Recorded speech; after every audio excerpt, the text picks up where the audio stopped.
Hay historias que se intentan cerrar con comunicados breves, fechas oficiales y silencios estratégicos. Pero hay otras que, por más que se intenten enterrar, regresan.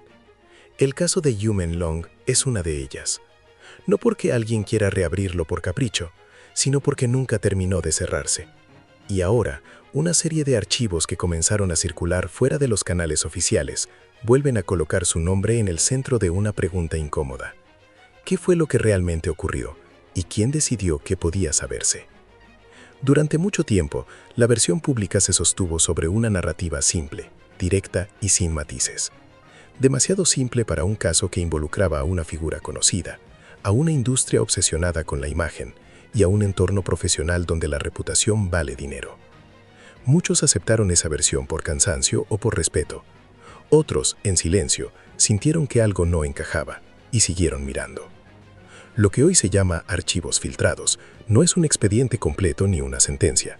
Son fragmentos, registros administrativos, líneas de tiempo internas, anotaciones de producción, correos sin destinatario público y referencias a documentos que no aparecen en comunicados.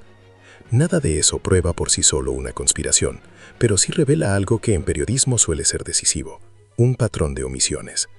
La primera polémica aparece en el manejo del tiempo.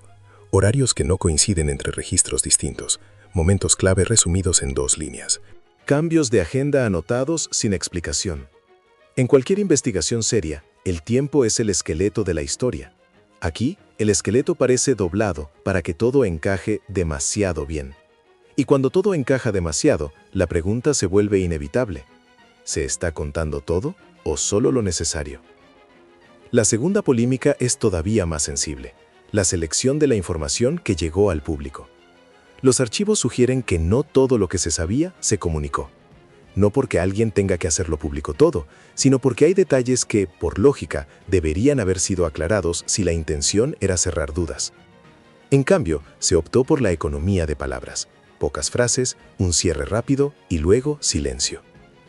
A medida que se revisan los fragmentos, aparece un tema repetido: el entorno profesional de Yumen Long. Los documentos mencionan tensión en el equipo, controles de narrativa y decisiones no negociables sobre su imagen y su agenda.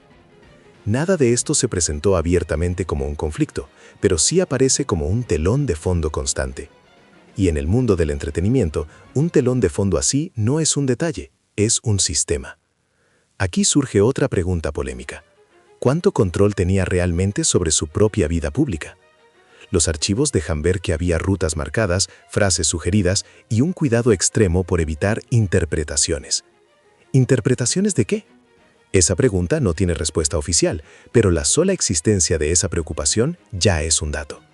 Luego están las referencias a su estado emocional. No diagnósticos, no afirmaciones médicas, no etiquetas. Solo señales: agotamiento, aislamiento, dificultad para dormir, cambios de ánimo, necesita descanso. Señales escritas de forma burocrática, como si fueran una casilla más en un formulario. La polémica no es que existan esas notas, sino que existan sin que quede claro qué se hizo con ellas. En paralelo, los fans recuerdan frases, letras, escenas, miradas. Hoy todo se reinterpreta. Pero incluso si uno evita la lectura emocional, queda un hecho inquietante.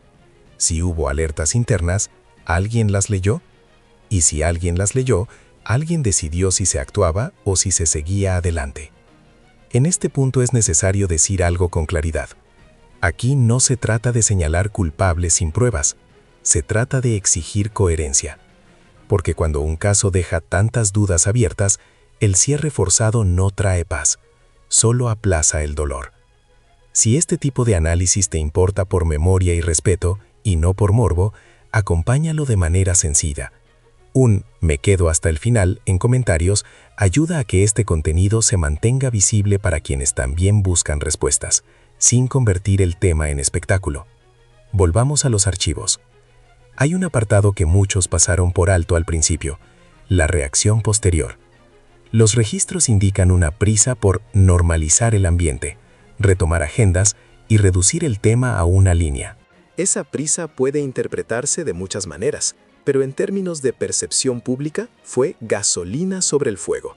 porque cuando la gente siente que se le pide que olvide rápido, empieza a sospechar. Y aquí aparece una polémica mayor: el silencio coordinado. En los fragmentos se repiten frases que suenan a protocolo: no comentar, evitar preguntas, redirigir solicitudes. Es el lenguaje de la contención. No es ilegal por sí mismo, es habitual en crisis de reputación, pero cuando se usa alrededor de una muerte, la contención se percibe como ocultamiento. La industria del entretenimiento ha mostrado este patrón en más de un país. Cuando ocurre una tragedia, se protege el ecosistema, se protege a las marcas, a las agencias, a los contratos, y la persona queda reducida a un incidente que debe cerrarse. Esa idea por sí sola ya es devastadora. Sin embargo, el caso de Yu Menglong tiene una diferencia: el público no lo soltó. Años después, miles de personas siguen preguntando, siguen comparando versiones, siguen guardando capturas, traducciones, clips, entrevistas, y eso incomoda, porque la memoria colectiva es difícil de controlar. Hasta aquí, todo podría quedarse en un análisis de contexto, pero los archivos traen un elemento que cambia el tono: referencias indirectas a un documento complementario, una nota breve, casi invisible, que menciona un informe adicional y una revisión interna que no aparece en el relato público. No dice qué contiene. No dice por qué quedó fuera, solo deja constancia de que existía. Y cuando un documento existe pero no aparece, no estamos ante un rumor, estamos ante una ausencia verificable. Ese detalle abre una línea peligrosa para cualquiera que haya querido cerrar el caso. Porque si hubo una revisión interna paralela, entonces hubo hallazgos. Y si hubo hallazgos, alguien los evaluó. La pregunta es: ¿quién decidió que no debían formar parte del relato público? Aquí el caso se convierte en un espejo. No solo habla de Yu Menglong, habla de cómo funciona el poder cuando necesita que una historia termine. La filtración entonces no solo reabre el caso, reabre la discusión sobre el derecho del público a la verdad cuando una figura pública muere rodeada de dudas. Y ahora viene lo más inquietante. En los mismos fragmentos donde se menciona ese informe adicional, aparece una anotación sobre alinear cronología. 2 palabras, nada más. Pero esas 2 palabras, en lenguaje de crisis, significan una cosa: hacer que las piezas encajen. ¿Encajar para quién?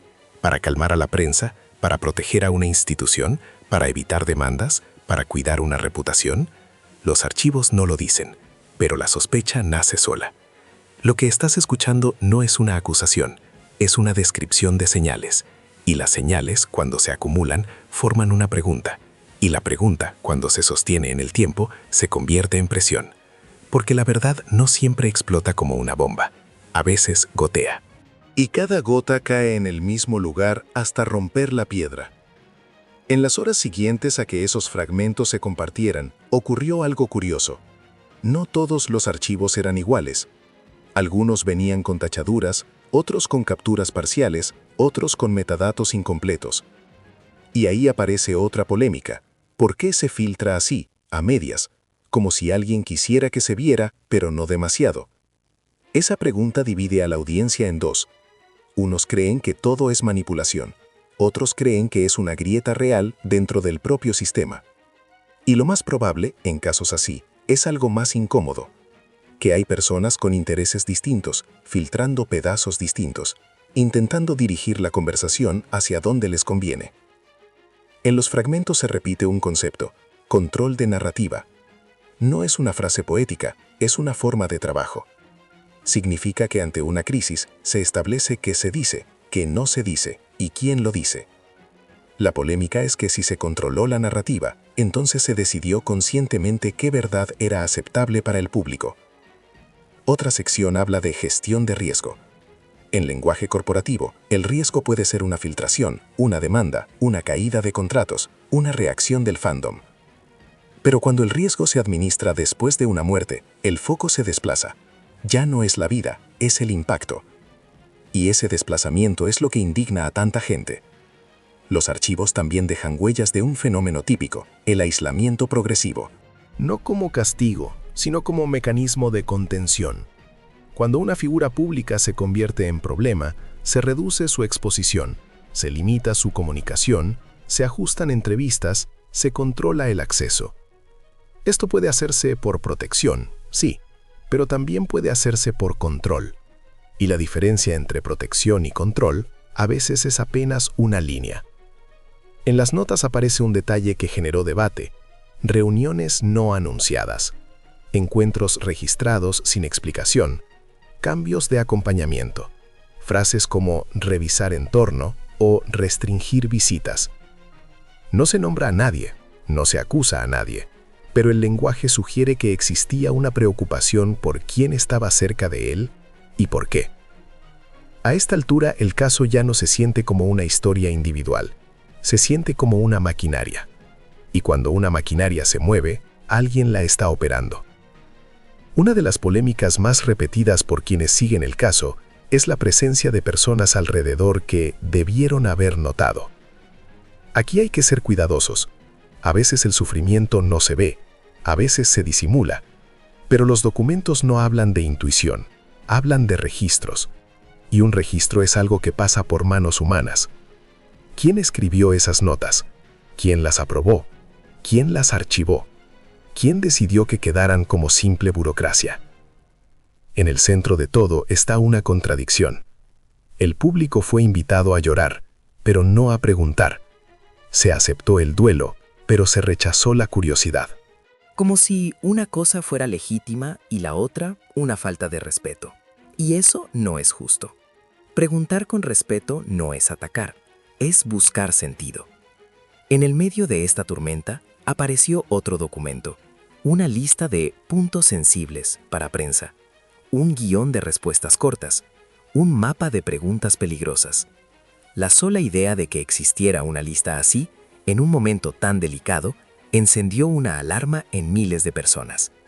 Porque si hubo preguntas peligrosas, significa que había respuestas que alguien no quería dar. Y aquí entra un elemento que pocos consideran: el miedo. No solo el miedo del público, el miedo dentro del sistema. Miedo a que una versión se caiga, miedo a que un detalle desencadene una cadena, miedo a que alguien hable de más. Cuando el miedo aparece en documentos, suele dejar rastros: alineación, coordinación, revisión, aprobación. Todo se vuelve un filtro. Los fans, por su parte, empezaron a reconstruir una cronología alternativa, no para inventar, sino para comparar. Y en esa comparación surgió otra polémica. Algunos eventos públicos parecían no coincidir con ciertos registros internos. No significa que alguien mienta necesariamente. A veces hay errores. Pero los errores, cuando se repiten, dejan de parecer casualidad. Hay además un factor que amplifica todo: el idioma. Mucha información circuló en comunidades distintas, con traducciones imperfectas, con interpretaciones culturales diferentes. Eso facilitó confusiones, sí. Pero también facilitó algo más: que ciertas piezas no fueran discutidas públicamente por miedo a malentendidos.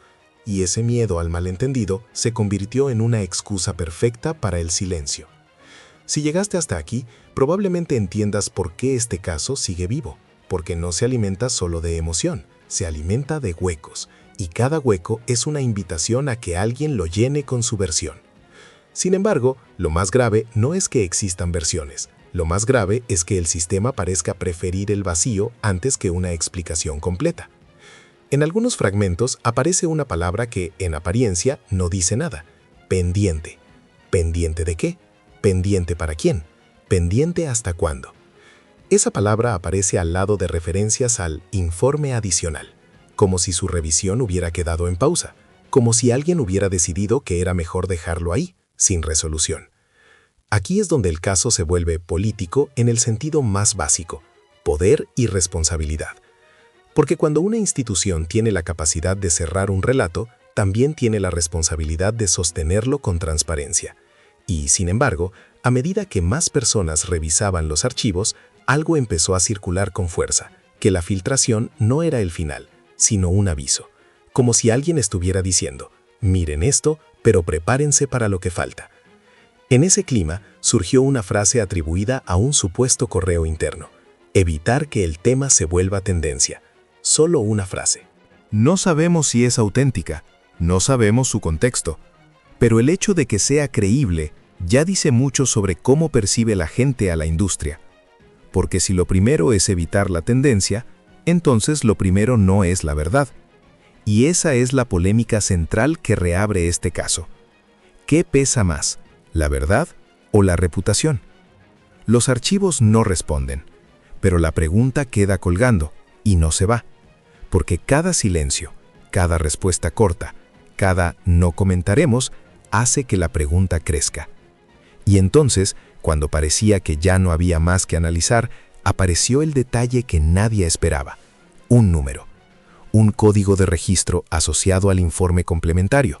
No el informe, no su contenido, solo su existencia confirmada por un identificador, un rastro burocrático. Y un rastro burocrático no es poesía, es material. Ese número se convirtió en el centro de una nueva búsqueda, y la búsqueda llevó a algo que, por ahora, solo puede describirse como una puerta semiabierta: la posibilidad de que el informe no esté perdido, sino guardado, en un lugar donde el público nunca lo vería. Y si eso es verdad, entonces la filtración no reabre el caso por drama, lo reabre porque hay algo, en algún lado, que todavía no fue contado. Aquí es donde muchas historias se rompen, cuando la gente descubre que el problema no es una sola persona, sino un mecanismo. Y en ese mecanismo, el secreto más útil no es el que se esconde para siempre, sino el que se dosifica para controlar la conversación. En las últimas horas, algunos canales y cuentas empezaron a afirmar que ya tienen el informe. Otros dicen que lo vieron. Otros aseguran que no existe. Esta guerra de versiones es exactamente lo que un sistema preferiría: ruido. Porque el ruido cansa, divide y con el tiempo apaga la atención. Pero hay algo que el ruido no puede borrar: el rastro documental. El código de registro del que hablamos en el bloque anterior abre una pregunta concreta. Si hay un código, hubo un documento. Si hubo un documento, alguien lo emitió. Si alguien lo emitió, alguien lo recibió. Y si alguien lo recibió, alguien decidió qué hacer con él. En un intento de reconstrucción responsable, varios analistas independientes hicieron lo único sensato: buscar coincidencias entre ese código y otros registros públicos de la misma época. No para descubrir culpables, sino para confirmar si ese sistema de codificación corresponde a una institución real o a un invento. Y ahí apareció la primera sorpresa. El formato del código sí coincide con formatos utilizados en reportes internos de organizaciones del sector, en contextos de auditoría y revisión de crisis. Eso no prueba el contenido, pero vuelve improbable que sea un número inventado al azar, y cuando algo deja de ser improbable, se vuelve incómodo.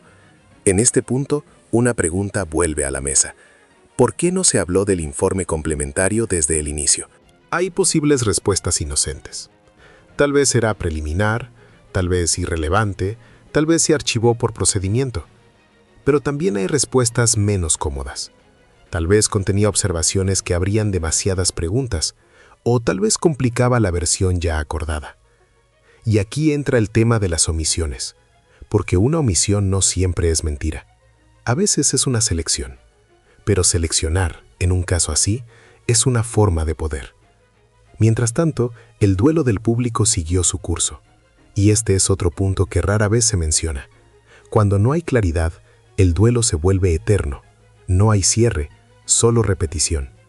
Y esa repetición, en redes, se transforma en un clamor: verdad, respeto, justicia. Ahora, el giro final de esta historia no viene de un rumor espectacular. Viene de algo más frío, una pequeña nota de coordinación que aparece en uno de los fragmentos y que casi nadie leyó con atención. La nota no habla de Yumen Long directamente, habla de escenarios, de recreación, de material audiovisual y de consistencia. Al principio, muchos interpretaron eso como jerga de producción, algo normal en el entretenimiento. Pero cuando se coloca esa nota al lado de la frase alinear cronología, aparece una posibilidad perturbadora: que parte de lo que se mostró públicamente después no fuera una simple comunicación, sino una puesta en escena narrativa para fijar una versión. No estamos diciendo que se haya fabricado todo. Estamos diciendo que, según estos fragmentos, pudo haberse elegido un relato con elementos visuales y mensajes calculados para cerrar interpretaciones alternativas. Y eso explicaría dos cosas que durante años parecieron contradictorias. ¿Por qué hubo tanta prisa? ¿Y por qué se insistió tanto en que el tema debía terminar? Este es el plot twist. La filtración no apunta solo a qué pasó, sino a cómo se contó. Y si la historia fue gestionada como narrativa, entonces la gran pregunta no es únicamente el evento, sino la estrategia. Porque cuando un caso se gestiona como guión, el objetivo no es esclarecer, es controlar. A partir de aquí, la discusión cambia. Ya no se trata de perseguir nombres, se trata de pedir transparencia sobre procedimientos. ¿Qué informes existieron? ¿Cuáles se incorporaron? ¿Cuáles se archivaron? ¿Quién decidió? ¿Y bajo qué criterios? Eso es exigible sin caer en acusaciones. Eso es legítimo. Y si algún día ese informe complementario aparece completo, lo que cambiará no será solo una fecha o un detalle, cambiará la confianza, porque quedará demostrado si el sistema actuó para aclarar o si actuó para cerrar. Y esa diferencia, para millones de personas, es la línea entre el duelo y la verdad. Por eso, cuando hablamos de archivos, no hablamos de papeles, hablamos de responsabilidades. Hablamos de la obligación de explicar sin rodeos, de permitir que las preguntas existan y de aceptar que el respeto no se exige con silencio, se construye con claridad. Si este tema te importa, te pido algo simple y sutil. Comparte tu punto de vista con respeto en los comentarios. No para alimentar odio, sino para que quede constancia de que el público no se conforma con versiones incompletas. Yumen Long no puede hablar, pero su memoria sí puede ser tratada con dignidad. Y la dignidad comienza cuando la verdad no se administra como propaganda. El caso se reabrió porque alguien dejó caer un rastro, y cuando hay un rastro, la historia no termina, empieza de nuevo. Porque quizá, al final, lo más impactante no sea el archivo filtrado, sino el hecho de que durante todo este tiempo, el verdadero secreto fue la manera en que nos contaron la historia. Si quieres que continuemos con el segundo episodio de esta serie, el que entra en detalles sobre lo que los documentos no explican, déjamelo saber con una palabra clave en comentarios. Continúa. Así sabré que vale la pena seguir investigando con el mismo cuidado y respeto.